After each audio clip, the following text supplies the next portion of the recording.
Hello friends, welcome back to my channel. तो previous chapter में हमने क्या पढ़ा था? हमने अफर्मेटिव सेंटेंस स्ट्रक्चर पढ़े थे for the present indefinite tense. पर अब हम नेगेटिव सेंटेंस के बारे में पढ़ेंगे। रूल्स उतने ही सिंपल है, बस समझने की देर है। अगर आप बहुत अच्छे से समझ जाते हो तो टेंस कभी भी आपको बहुत मैसी नहीं लगेंगे और आप उसे बहुत अच्छे से टैकल कर पाएंगे और पेपर में आपको बहुत ही आसान लगेंगे इन्हें करना, और आपके नंबर भी कहीं नहीं जाएंगे। You can score good. तो चलिए अब पढ़ते हैं हम नेगेटिव सेंटेंस के बारे में in the simple present tense और present indefinite tense.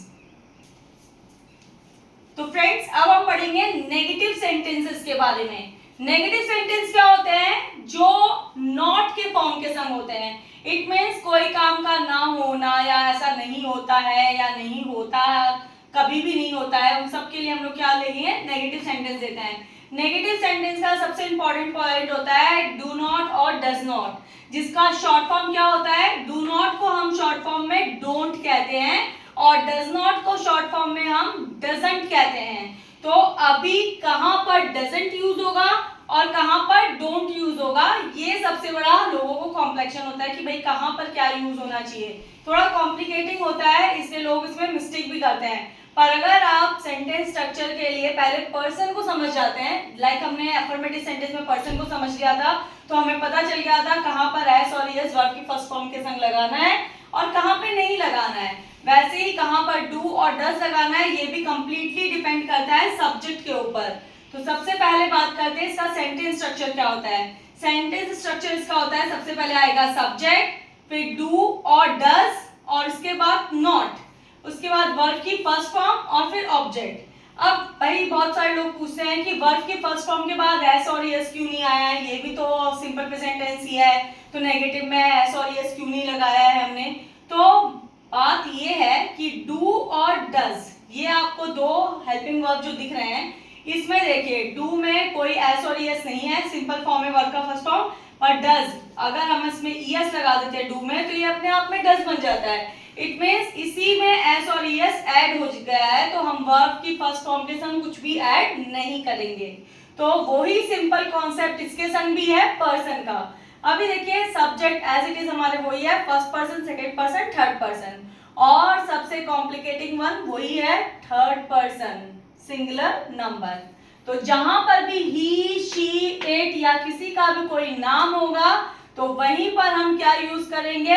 Does not. और बाकी सबके संग हम क्या यूज करेंगे?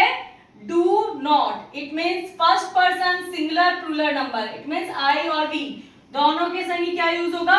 डू नॉट या डोंट। सेकेंड पर्सन यू के संग भी हमेशा हम क्या यूज करेंगे? Do not.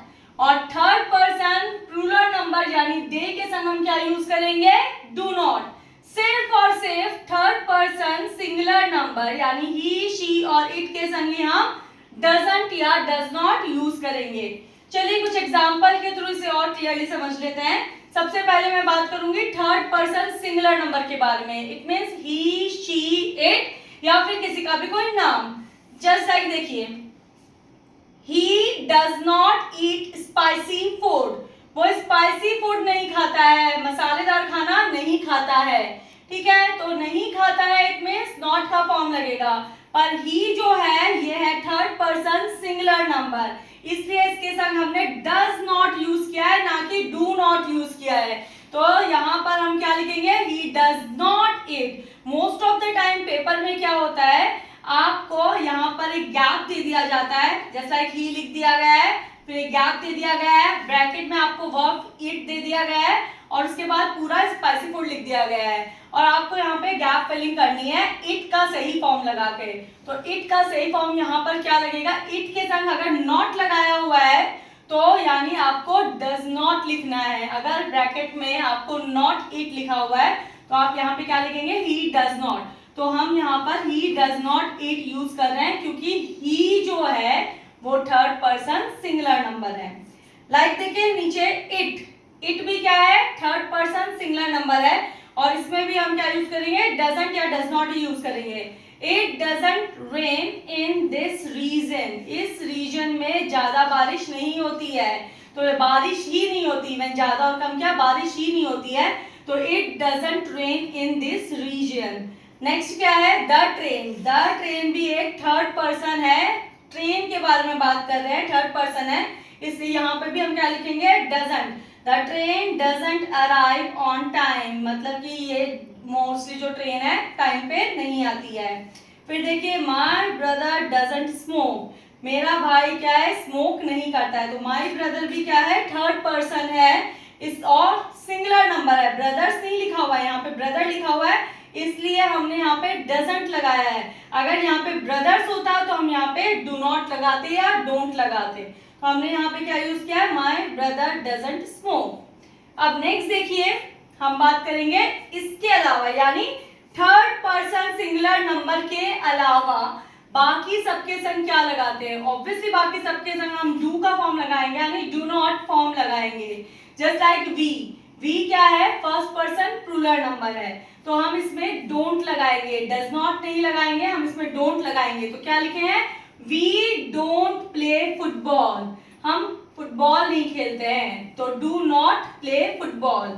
यू भी क्या है, हमारा सेकेंड पर्सन है, तो उसके संग भी डू नॉट वर्ड यूज होगा। You do not read books regularly, आप रेगुलरली बुक्स रीड नहीं करते हैं, तो you do not read books regularly.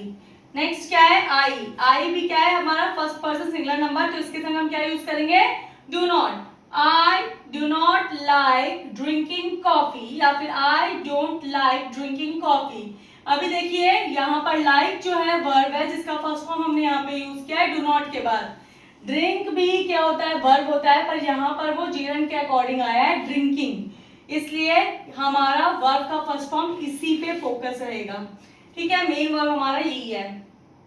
Next क्या है, dogs don't bark on strangers, dogs जो है स्ट्रेंजर पे नहीं भौंकते हैं, तो डॉग्स, यहां ध्यान दीजिए, डॉग्स है प्लूरल फॉर्म है, प्लूरल डॉग होता तो हम यहाँ पर डजंट लिख सकते थे, पर यहाँ पर डॉग्स है, डॉग्स यानी प्लूरल फॉर्म, प्लूरल फॉर्म के संग हमेशा डू ही लगेगा, इसलिए डॉग्स डू नॉट या don't bark on strangers.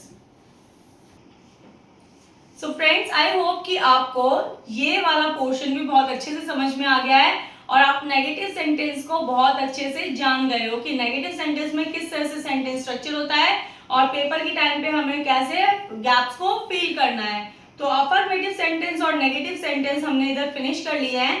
Next turn हमारे इंटेरोगेटिव सेंटेंस और इंटेरोगेटिव नेगेटिव सेंटेंस की होगी और ये भी बहुत ही इंपॉर्टेंट टॉपिक है।